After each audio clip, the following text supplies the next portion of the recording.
ভারতের নয়াদিল্লিতে আছেন সহকর্মী সুব্রত আচার্য। মোদির শপথ অনুষ্ঠানের সবশেষ জানতে সরাসরি যাচ্ছি তার কাছে।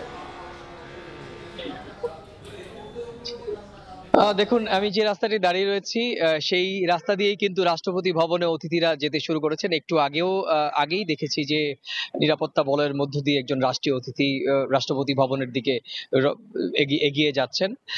দেখুন, নিরাপত্তার ছবি সকাল থেকেই বলা হয়েছে যে আমি আগেই সকালেই বলেছিলাম যে ১২টার পর থেকে ১২টার আগ পর্যন্ত নয়াদিল্লি বা পুরনো দিল্লিতে কিন্তু নিরাপত্তার সেরকম আঁটোসাঁটো করার দৃশ্য আমাদের চোখে পড়েনি। এমনকি দুপুর ১২টা এবং ১টা পর্যন্তও দেখেছি যে ঢিলেঢালা নিরাপত্তা যেরকমটি সাধারণ অর্থে রাজধানী দিল্লিতে থাকে।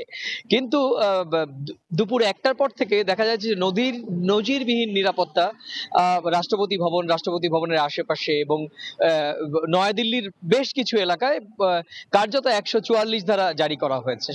পাবলিক ট্রান্সপোর্ট একদম নেই বললেই চলে এবং যেগুলো কমার্শিয়াল গাড়ি সেগুলোও নেই। শুধুমাত্র রাষ্ট্রীয় অতিথি এবং সরকারের এবং নিরাপত্তার কাজে নিয়োজিত কর্মীরাই একমাত্র যেতে পারছেন।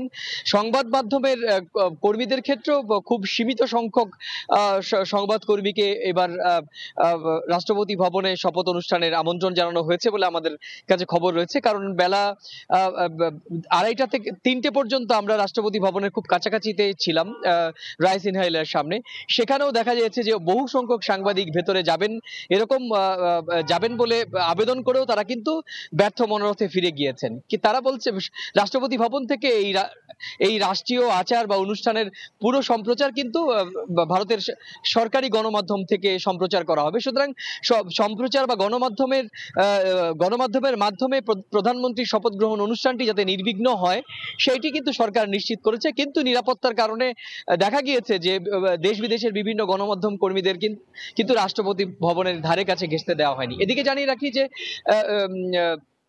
দুপুরের পর বাংলাদেশের প্রধানমন্ত্রী শেখ হাসিনা কিন্তু লালকৃষ্ণ আদবানির সঙ্গে দেখা করেছেন, যেটি আমি কিছুক্ষণ আগেও আমাদের দর্শকদের বলেছি। এটি এই সূচির বাইরে একটি সৌজন্য সাক্ষাৎ বলেই বলছেন এবং দুজনের মধ্যে প্রায় ৪০ মিনিট কথাবার্তা হয়, বাংলাদেশের খোঁজ খবর নেন। সব মিলিয়ে প্রধানমন্ত্রী শেখ হাসিনাও লালকৃষ্ণ আদবানি বর্ষিয়ান বিজেপি নেতা তার নিজের এবং তার পরিবারের খোঁজ খবর নেন। সরাসরি যুক্ত ছিলাম নয়াদিল্লিতে।